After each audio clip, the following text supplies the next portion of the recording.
What is going on, everybody? Welcome back to another edition of the Mets Central post game. This is Mets fan reaction game 42, where the New York Mets defeat the Pittsburgh Pirates by a score of 4-3 as they take the first game of this three-game set against the Pittsburgh Pirates. And overall, a very shaky, sloppy game by the Mets. Now, look, they did what they're supposed to do, right? And I brought this up on the post game when we were covering this series and we were breaking it down. I mentioned that in my opinion, out of the whole three-game set, I said that the Mets would take 2 out of 3. I said that they would lose this game tonight because Paul Skeens was on the mound, and that they'd win the final 2 games of the series because the pitching matchups favor them a lot more than this game, and the fact that I thought the lineup and the order would be a lot better against guys like Bailey Falter and Mitch Keller, who's pitching both tomorrow night and then the third game of the series. I guess we'll end up seeing if those games end up going ahead because as of right now, the weather looks like it's not looking too good. It's looking like it's going to rain a lot. So we'll see tomorrow, even if those 2 games even gets played tomorrow and on Wednesday. But the most important thing was the Mets took this first game against Paul Skeens. And like I said, it wasn't pretty because they left a lot of men on base early on because, Paul Skeens was good today. Don't get me wrong, but he was definitely not the sharpest version of Paul Skeens. He was walking a couple guys. He was giving up a couple base hits. And this is something, me and Evan, we've talked about a lot on previous post game shows and on previous podcasts where the Mets, especially against the better pitchers in baseball, whether they're facing guys like Zach Gallen, Corbin Burns that we saw in the Arizona series, whether they're facing guys like Framber Valdez, right? A lot of times they have many opportunities to break these games open, but and whenever the opposing pitchers get into trouble, whether through walks or just giving up a lot of extra base hits or just base hits in general, the Mets typically strand a lot of guys and they don't put their foot down on the opposing pitcher's neck, and they allowed them, to get out of these games and allow them to continue on. And again, it was continuation of this today because, as I said, Paul Skeens, even though for the most part he was solid, he still wasn't the sharpest Paul Skeens, that we know as Met fans and as baseball fans around the MLB know. So definitely, there still needs to be some major cleanup in terms of the lineup and situational hitting and hitting with runners in scoring position. Even though they did come through later in the game, as we'll get to, which we know that the Mets haven't been good, haven't been a good team. Sorry, as when it comes to situational hitting, but thankfully, later in the game they were able to come through. The pitching for the most part was solid. I thought David Peterson was really good, especially, because he's had like 3 really bad starts in a row where, he's giving up a lot of hard contact. His control hasn't been great. He's been giving up a lot of runs. So nice to see that David Peterson settled down nicely and gave the Mets some good length with him going 6 innings. And overall, he kept the Pirates lineup in check. The bullpen, for the most part, apart from Jose Butto, was solid. We know that Jose Butto hasn't been good this year, and I'm telling you right now, when guys start to come back and, like when guys like Minaya and Monta start to come back and you start to see guys shift to the bullpen, Jose Butto for me, and listen, things could change obviously because Jose Butto could, work his way back into being the circle of trust. But as of right now, if I had to pick a relief pitcher to send down, it's Jose Butto because and we'll talk about it because it's not only with the pitching, but it's his overall decisions when guys are on base and choosing when to pick off guys. We'll get into that, but Jose Butto has just been terrible. And then the other thing, the defense. Now, for the most part, the defense was good, apart from the last inning in the ninth inning, because the defense, and we'll get to it, but the defense was just all around poor in that ninth inning. But thankfully, it didn't cost them, as the Mets would come through. But yeah, before we actually get into the post game recap, make sure you guys just leave a like and subscribe as always. We always appreciate you guys supporting. We always appreciate you guys' support here on the channel, and we want to keep feeding you guys content throughout the rest of the season. So the more you guys leave a like and the more you guys subscribe, the more we're going to do that here on Met Central. So yeah, overall, let's get into the post-game recap. Obviously, on the mound for the Pittsburgh Pirates, it was Paul Skeens, and on the mound for the New York Mets, it was David Peterson. So, starting off the game, Brian Hayes leading off for the Pittsburgh Pirates. He would line out to Juan Soto on right. Brian Reynolds would then ground out to Francisco Lindor. Andrew McCutcheon would then walk. Joey Bart would then walk. but thankfully David Peterson was able to get out of that inning as Matt Gorski struck out swinging. Move on to the bottom of the first. Francisco Lindor with a leadoff single. Juan Soto then walks. Pete Alonso then hits into a double play, and Brandon Nimmo strikes out to end the inning. So again, like I mentioned, Mets getting an early opportunity to strike on Paul Skeens, but they were not able to come through. Then top the second, Isaiah Kiner-Falefa leads off with a solo home run to put the Pirates up 1-0. Just a bad sinker by David Peterson. Kind of didn't get it. He didn't get it in enough. Got a little too much play, and Isaiah Kiner-Falefa was able to take it deep out to left field. But thankfully, Peterson was able to get out of that inning without any more damage, as Alexander Canario would fly out to Juan Soto. Jared Triolo would be called out on strikes, and Henry Davis would strike out swinging to end the inning. Bottom of the second, again, Mets get an opportunity to strike as Mark Vientos with a leadoff single. Jeff McNeil pops out. Francisco Alvarez would then walk, so first and second for the Mets. But once again, they are unable to come through as Brett Beatty would strike out and Luis Angel Acuna would ground into an inning-ending force out. Move on to the top of the third. Quick 1-2-3 inning for David Pearson as he would get Brian Hayes to ground out, Brian Reynolds would ground out, and then Andrew McCutchen would fly out to end the inning. Bottom of the third, Paul Skeens with a quick 1-2-3 inning. Lindor grounds out, Juan Soto lines out, and then Pete Alonso grounds out to end the inning. We move on to the top of the fourth. A very good inning by David Peterson as he would get Joey Bart to strike out, Matt Gorski would strike out, and Isaiah Kiner-Falefa would ground out to end the inning. Moving on to the bottom of the fourth, and this is where the Mets would come through as Brandon Nimmo would hit a leadoff double into right field. Mark Vientos would then strike out swinging. Jeff McNeil would then hit a double to bring around Brandon Nimmo. So the Mets tie up the game at 1. Unfortunately, though, they were unable to capitalize as Francisco Alvarez would ground out, and then Brett Beatty would fly out to end the inning. Move on to the top of the fifth. Alexander Canario lines out sharply to Jeff McNeil in center field. Jared Triolo then doubles. Henry Davis then, and this was an interesting play right here because this is where a run could have scored as Henry Davis hits a hard ground ball. It deflects off of Brett Beatty, and the ball trickles into the outfield. But thankfully, for some reason, Jared Triolo wasn't sent on that play, so it was first and third. It was first and third with one out. Oh, sorry, it was first and second with one out. Brian Hayes would then hit a single, and Brian Reynolds would then strike out to end the inning. We move on to the bottom of the fifth. Luis Angel Acuna would then pop out to Jared Triolo. Francisco Lindor would then single. Juan Soto would then strike out, and then Pete Alonso would strike out as well to end the inning. Moving on to the top of the sixth, Andrew McCutchen singles. Joey Bart lines out. Matt Gorski would be called in on strikes. Isaiah Kiner-Falefa would then hit a single. Thankfully, though, Peterson would get out of that inning as Alexander Canario would fly out to right field. Then we move on to the bottom of the sixth. Brandon Nimmo strikes out swinging. Mark Vientos hits a ground rule double to get to second base. Jeff McNeil walks. So, again, Mets have another big opportunity to get runs against Paul Skeens. Unfortunately, though, Francisco Alvarez grounds into an inning-ending double play, so they are unable to do any damage in that inning. Top of the seventh. So David Peterson would start this inning, and I was kind of not saying I was fully against it, but I was quite surprised that David Peterson went out to start that inning. Personally, for me, I would have pulled him just because he was at 90 pitches, and I get that Jared Triolo was a lefty, so they wanted that lefty-lefty matchup.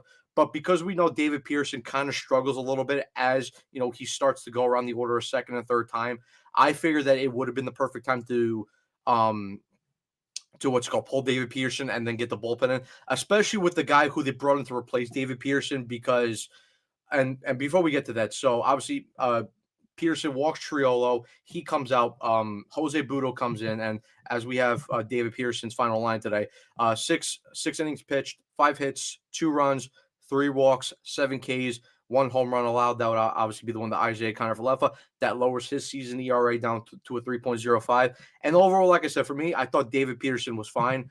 I thought he had much better command of his stuff. Definitely didn't leave a lot of stuff over the plate. Was much better with his command. Threw the four-seamer the most today of any of his pitches, 32 times. Threw the curveball 21 times, sinker 21 times, changeup 16 times, and the slider 10 times. And overall, got decent amount of swings and misses on his stuff. 13 swings, 6 whiffs on the four-seamer, 11 swings and 5 whiffs on the curveball, 9 swings and 3 whiffs on the sinker, and then 8 swings, 1 whiffs on the changeup, and then slider, 6 swings, 2 whiffs. So as I mentioned before with David Peterson, very good start from him. Like the fact that he he gave length, especially, because that's something, and we talked about this on the podcast earlier today that we did, me and Evan, that, with the bullpen kind of being overworked, we need to start seeing guys, give 6 innings at a consistent rate. And we've seen it the last couple games, because Clay Holmes in that first game of the Cup series, he gave you 6 strong innings. Tyler McGill obviously didn't, but then you had Griffin Canning yesterday who gave you 6 strong innings, and then obviously today David Peterson gives you 6 strong innings as well. So very nice to see that the pitchers are starting to come around in terms of giving length, and also the fact that this bullpen is going to need some rest. You can't keep running guys into the ground, as we talked about today with a guy like Max Kranick. We're not too concerned with how Max Kranick has pitched recently. It's just the fact that you don't want to overwork him, because at the end of the day, I know he can go out there, he can give multi innings. Yeah, he's a good pitcher, but still, we saw what happened with Reed Garrett last year. We saw what happened with Budo last year. We saw what happened with Nunez last year. You cannot work these guys into the ground, especially early on this season. So you got to be careful with these guys. But overall, like I said, solid start from David Peterson. But then this is where my complaint comes in, because so David Peterson comes out of the game, obviously with that, after that walk to Jared Triolo, and Jose Budo comes in, and this confused me. This really did confuse me, because we know that Jose Budo this year hasn't been good when he comes into a situation with guys on base. And we know that, really for the most part this year, Budo just hasn't been great at all. So it kind of confused me as to why he was in this situation. And I guess it was just the fact that, Mendy wanted to rest some of his guys, because he could have used Brosman in this situation, but as we know, Brosman would be used later on in the game. I understand why they didn't want to use Edwin Diaz in this game, as he just pitched the previous last 2 games. You could have gone with Ryan Stanek here, which I'm kind of surprised he didn't go. I guess they want to save him. Nunez obviously came into the game in the 8th inning. We'll talk about him. Obviously Kranick had been worked a lot the last couple games, so I understand why they didn't want to use him. But yeah, going to Budo there, it just didn't make much sense. And then overall with Jose Budo, he comes in and he's been doing what Budo does this season, and that's not pitch well and giving up runs, because Jared Triolo would then end up stealing second. Henry Davis would then strike out. And then for some reason, because Jared Triolo is on second base, right? So Jose Budo, already with 2 disengagements, instead of actually worrying about the batter, which is Brian Hayes in the box, for some reason, and I don't know if this was him, I don't know if this was a call from the dugout, if this was Mendoza, calling this play, but he goes to pick off Jared Triolo again. It doesn't work. It obviously, works as technically a balk, right, as per se. And now Jared Triolo goes to third base with a free pass. That made absolutely no sense in my opinion. There was no reason to go out there and try to pick out Jared Triolo at second base. I understand that Triolo has, semi-good speed, but like I said, worry about Brian Hayes, because then after that, Brian Hayes walks. So now you have first and third with 1 out. A sacrifice fly could easily tie up the game. And then think about this, right? If Budo doesn't try for that pickoff at second base, and then you walk Brian Hayes, you have first and second. Now with the next play, because Brian Reynolds forces hits into a force out, so they get the runner at second base. Brian Reynolds is called safe, but now since Triolo was on third base, that run comes in and the game gets tied. So it's little things by the Mets. It's these little things by the Mets, whether that be the defense or like poor plays like this. It just doesn't make sense, because again, if you don't worry about trying to pick off Triolo at second base, okay, you still don't get the double play, but a run doesn't come across because you don't give him the free pass to third base. It makes no sense for me. It just doesn't. So obviously, Brian Reynolds hits into a force out.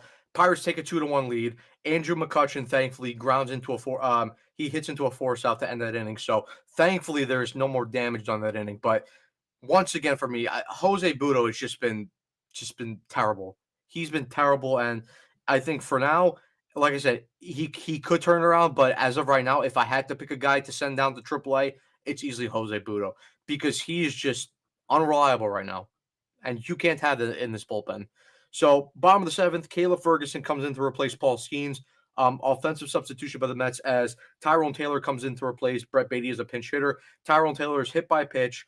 He then steals second base. Luis Acuna then hits a single. So Tyrone Taylor advances to third base. So you have first and third with no outs. Francisco Lindor strikes out. Juan Soto then grounds out to bring in a run. So Don't love the fact that Juan Soto grounded out. Would have loved to see him, hit a home run or a double into the gap. But thankfully, he, good, not good situational hitting, but I guess it's better than hitting into a double play, right? Because he grounds out, but the runner is still able to come across to tie up the game at 2-2.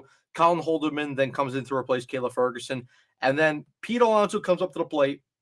He's been struggling recently, and we talked about this on the podcast, but he comes up, hits a single off of Brian Hayes. The ball rolls into the outfield, and we talked about this earlier with the Pirates not taking advantage of a similar play to a ball being hit off Brett Beatty and going into the outfield. But this time, Luis Acuna with some good heads-up base running, he's able to see that the play wasn't made cleanly. So he comes around third. The play was challenged at home plate, but it was clear as day that Acuna beat out the throw. So the Mets take a 3-2 lead. Good heads-up base running there by Luis Acuna, and then Brandon Nimmo pops out to end the inning. Top of the eighth, then defensive switch as Jeff McNeil will go to second base. Tyrone Taylor would then come in to play center field. Acuna then moves over to third base, and then Dednell Nunez comes in to replace Jose Budo. And thankfully, Brandon Nimmo, we've hyped up his defense, even though his bat has been starting to come around, but the one thing that I've always talked about with Nimmo this year is his defense has been solid, and he robs Joey Bart of a home run. Dednell Nunez hangs a slider over the plate, and I thought off the bat it was gone, but thankfully Brendan Nimmo times his jump correctly, and he is able to make a nice jumping play to deny Joey Bart of a game-tying home run. Then an offensive substitution as Adam Frazier would come into pinch hit for Matt Gorski. Then Dednell Nunez would settle down. He would get Adam Frazier to ground out, and then he would get Isaiah Kiner-Falefa to pop out to end the inning. So overall, apart from the hanging slider, I thought Dednell Nunez showed improvements once again. And listen, I think Dednell Nunez, he's going to come around. I think it was the first two appearances, more the first, because the first one he was terrible. Second one, still a little bit struggles, was better. Obviously tonight was his best outing so far, even though he did hang that slider to Joey Bart. But threw the slider 8 times, threw the four-seamer 8 times, 5 swings, 1 whiffs on the slider, 4 swings and 2 whiffs on the fastball. So Daniel News is getting better, and I think as he gets more appearances out of the bullpen, I think we'll get to see more of the Daniel News that we saw last year. So overall, solid. Still not where we want to see him, because obviously you don't want to see him hanging sliders. But thankfully Nimmo was there to bail them out. Then we get to the bottom of the 8th. Adam Frazier remains in the game as a second base. Jared Triolo would switch over from second base to first base. Mark Vientos would then fly out. McNeil walks. Francisco Alvarez would pop out. A wild pitch, McNeil is able to advance to second base, and then Tyrone Taylor grounds out the inning. We then move on to the top of the 9th, and this is where the defense ends up hurting the Mets, because Huascar Braziman comes in to replace Dednell Nunez. I don't have a problem with that. I thought Huascar Braziman was fine. Just the defense did not help him, because Alexander Canario leads off the inning with a single up the middle. No problem. So, it happens. Whatever, forget about it. G. Juan Bay would then come in to replace Canario as a pinch runner. But then here's where the problem started to come, because you have Jared Triolo up, and he hits what should be a routine double play to Francisco Lindor, and he bobbles it. He doesn't come up with the play cleanly. And listen, I love Lindor. I really do. He's the captain of this team. You know how me and Evan gas up Lindor on this podcast. But listen, that's a play that you have to make. I'm sorry. That is an inexcusable bobble there at shortstop. Listen, I get it happens sometimes. You're not going to be perfect all the time in the field. But Lindor, like, don't get me wrong. He's made a lot of really good plays at short this year, but he's also made some terrible plays at short. So listen, like I said, I love Lindor. I will defend him till the very end. That's a play you have to make. I'm sorry. You cannot make that mistake. And listen, I'm sure I haven't seen the post game yet, but I'm sure we know, because we know how Lindor is as a leader and as a captain. I'm sure he took full accountability for that play. Listen, it happens. Bounce back, and thankfully, in the bottom of the 9th, he would come through with a hit to, make up for it. But that's a play that simply you have to make as Lindor. But then, so the Mets end up playing the infield in, obviously with runners with the runners at first and second base. Henry Davis hits a sac bunt. They get the runner out at first base, so you have second and third there with no outs, and then a hard base hit by Brian Hayes. Luis Acuna can't. He can't come up with the play cleanly. Ji Hwan Bei was able to come across to tie up the game at 3-3. So again, with one out, you still have runners in scoring position, but thankfully Brian Reynolds was able to get out of that. Brosman was able to get out of that inning as he would get Brian Reynolds to hit into a ground ball inning double play. So, like I said, Brosman for me wasn't his fault. He made the pitches that he had to. It's just the defense didn't come through for him. But thankfully, it didn't cost them too much. As bottom of the ninth, the Mets were able to complete the were able to make up for the bad defensive plays, as Ji Hwan Bei would remain the game in center field. David Bednar would then come in to replace Collar Holdeman. Luis Acuna would then strike out. Francisco Lindor, which they called this a fielding error. I think they'll probably end up switching this and turning it back into a single, because Lindor hits a ground ball up the middle. And originally for me, I thought it was an error, but when you look at the replay, the ball hits off the second base bag and goes through Isaiah Kiner-Falefa's leg. So Lindor was able to get on base there. And then Juan Soto, who at this point was 0 for 12, he snaps he snaps his recent poor play up at the plate as he hits a single into right field. Lindor was able to move over to third. So you have first and third with one out. And then, like I said before, we've killed this team a lot this year for their poor situational hitting. But thankfully, Pete Alonso doesn't overthinking this, only needing a sacrifice fly. He hits it out to deep to right field. And Francisco Lindor was able to tag up and come across to win the game for the Mets. So that's your final score. 4-3 Mets as they take the series opener from the Pittsburgh Pirates. And overall, like I said, definitely love to see them get the win, but got to clean up a couple things. Like I said, the hitting with runners in scoring position needs to be better, because they left a lot of guys on base today, especially, with Paul Skeens being there. And we talked about this before, and I mentioned this at the start of the post-game show. Whenever you have really good all-star pitchers on the ropes, you need to get rid of them early in the game. And once again, the Mets let Paul Skeens get away with it. Pitching, for the most part, was good, apart from Budo, and the defense needs to be cleaned up later in the game. And listen, like I said, Lindor, I love him. Got to be better there. You got to make that play. Sorry, but it is what it is at the end of the day. But like I said, they win the first game of the set. I didn't expect them to win tonight just because I thought Paul Skeens was going to shut down this lineup, but they were able to get it. Obviously, with the last two games of the series, both tomorrow and on Wednesday, the weather doesn't look like it's going to be good. A lot of rain in the forecast, so we'll see whether these two games even get played. Maybe tomorrow's game gets postponed, and maybe the weather holds off Wednesday, and we get a doubleheader, or maybe both games get postponed, and these two games get made up later in the year. So we'll see what happens. We'll definitely see what happens. But tomorrow, if the game does go ahead, you're gonna have Mitch Keller on the mound for the Pirates, and then Kodai Senga on the mound for the Mets. And listen, for me, if these two games go ahead, since they won the first game, there's no excuse now not to sweep this team. The Pirates are not a good team. They showed it. You have two of your better pitchers on the mound tomorrow. I'm sorry, you have two of your better pitchers on the mound for the series in Senga tomorrow and Clay Holmes. So Mets got to go out and win this series.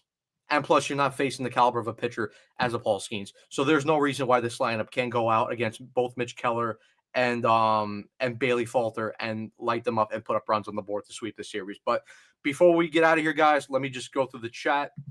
Max Thunder, good win, if that makes sense. I mean, yeah. Like I said, always good to win, especially against these bad teams, which the Mets have to rack up wins. But the play definitely has to be a lot better. Peterson was dialed after that home run. Yeah, Peterson was good today. Budo sucks. Nunez scares me. I mean, I agree with you with the Budo sucking. Like I said, for me, if I had to choose to send the guy down, currently it would be Jose Budo. And Nunez, for me, look, he's been a little bit shaky. I will give you that part, Ray. But I think overall, as Nunez gets more appearances out of the pen, I think he'll start to be a lot better. Because apart from the hanging slider, which Nimmo denied Joey Bart of a home run, I thought he was fine after that. The next two batters, I thought he was fine.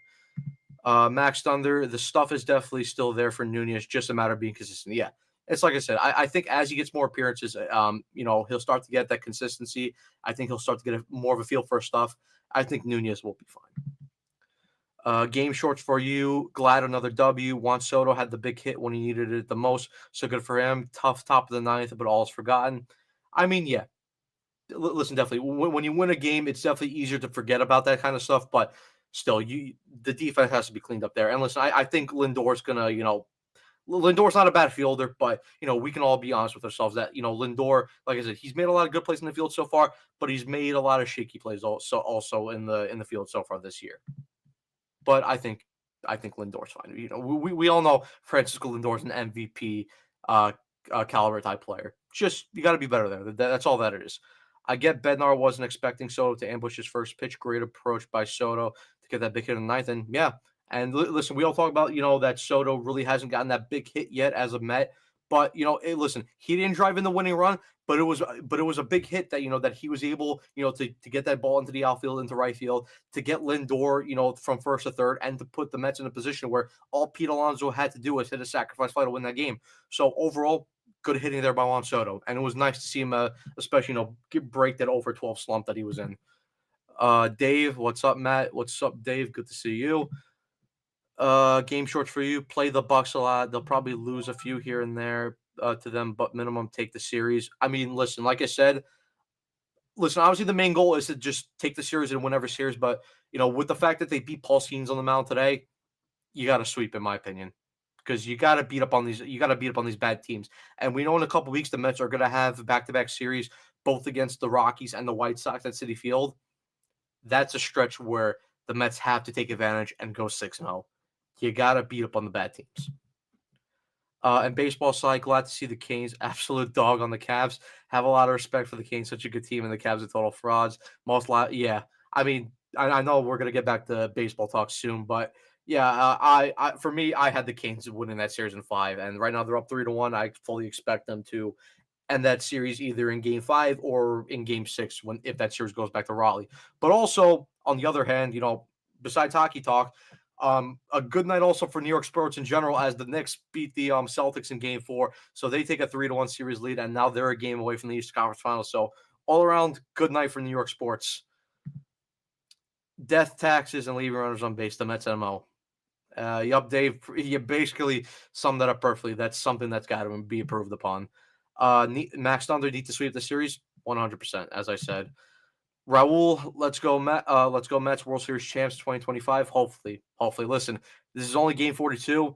Still a long way to go. But listen, I think this team definitely has a good shot at winning the World Series, but they have to clean up some stuff. But we'll see. Lindor is a Gold Glove. He is better than yeah. Listen, bad plays happen all around. It's just he's got to make that play. But Lindor still has a great glove in the infield. It's just like I said, he's got to make that play. Max Thunder 1, 2, 3 did its job in the ninth. You'll have to see it. Yup, and that's why those guys are paid the big bucks. I fully expect that Lindor play to be reversed and called into a single just because it bounced off the bag. But yeah, listen, you love to see Lindor get on base after he made up with that poor play in the field. You love to see Juan Soto come through, situational hitting, putting that ball into the outfield, getting Francisco Lindor over from first base to third base to basically put the Mets into a position where they need a sacrifice fly. And then Pete comes up, has to do it, didn't try to overswing, works himself into a good hitter's count, 3-1 count, and then puts the ball in deep into right field and, is able to get Lindor home with the sacrifice fly. So all around, very good hitting by that top 3 in the order. Ray, must sweep. No more mediocre games against bottom feeders. Absolutely right, 100%. Max Thunder, Knicks in 5. Absolutely. Let's hope they close it out at TD Garden. And with the fact that Jason Tatum looks like he's seriously hurt. So hopefully they close it out Game 5. If not, Game 6 back at the Garden. Knicks, baby. Absolutely. Raul, from your lips to the baseball god's ears. Absolutely. Hopefully they do it. As I said, still a long way to go. Mets still need to clean up some things up. Obviously the trade deadline's in July, so we'll see what happens in terms of who the Mets decide to add. Obviously, there were some trade rumors, which we talked about on the podcast earlier with Luis Robert Jr. from the White Sox, so maybe he's a potential target at center field. And also, let's not forget, the Mets still have plenty of guys coming back from injuries. Sean Manaea is going to come back. Frankie Montas is going to come back. Jesse Winker right now, who's obviously hurt, he's going to come back. So, listen, this team is still not fully healthy. They're winning ball games, even though it's definitely not as the prettiest of ways. But I definitely do think that they'll clean it up, and the Mets will just continue to win on games, and they have to, considering that the Phillies are currently right on their tail, and as of right now, they are 2.5 games up. Let me see if the Phillies are currently playing tonight. Hold on, give me 1 second, guys. So the Phillies are off today, so Mets obviously 2.5 games up on them. So hopefully they just keep winning. And whenever they play the Phillies, which is relatively soon, I think next month they're going to Philadelphia. So hopefully that they just keep on winning games against them. Who goes to the pen when Sean is back? I mean, as of right now, I mean, look, it's an interesting discussion, right? Because I think Griffin Canning has certainly earned his rotation spot as of for now. So, and I think even before Manai comes back, I think Montas is going to come back before him, just because Montas is currently um he's currently doing live BP, and Manai is only up to doing long toss. So currently Montas is going to come back. So I mean, right now for me, if McGill doesn't clean up his stuff, I think McGill gets sent back to the bullpen personally. I mean, it's definitely going to be though between McGill and Peterson, because as of right now, Canning has fully earned his rotation spot. So for me, it's either going to be McGill or Peterson, and obviously it's going to be based on whoever pitches well over these next couple outings that they have. So we'll see. I still say the Mets are another pitcher or two and a center fielder away. Yeah, we'll see what David. I mean, we'll not David Peterson. We'll see what David Stearns does at the trade deadline this year. I fully trust him. I mean, look, pretty much for the most part, his trade deadline additions worked great for him, and obviously, like for the ones that were a little bit shaky, like Brosman last year was a little bit shaky. But look, this year he's been very good out of the pen. So listen, we all trust David Stearns to come through and make the trades that are going to be necessary to take the team over the top. So we'll see what happens. Still a long way from the trade deadline. Cardinals on a 9-game heater since the Mets swept them. Yeah, the Cardinals have been good. May McGill goes. Yeah. And like I said, if McGill doesn't turn it around, then he'll probably end up being the one in the bullpen. But pretty much, guys, that's going to be it. Thank you guys for tuning in. As always, thank you guys for commenting. Love to interact with you guys in the chat. So obviously, we'll see what happens tomorrow with the weather. We'll see if the game holds up. So yeah, we'll see you guys tomorrow. Back for another post game show tomorrow night, and then obviously when this series wraps up, we'll obviously do a Mets podcast show. I'm not sure if it's official yet. We might be doing a Mets podcast with Mets Weekly and Carson. So we'll see what happens there. I think we are supposed to do it, but I'm not 100% correct yet. But we'll see. But anyway, guys, thanks for tuning in. Thanks for leaving a like and subscribe as always. And peace out, baby. As always, let's go Mets.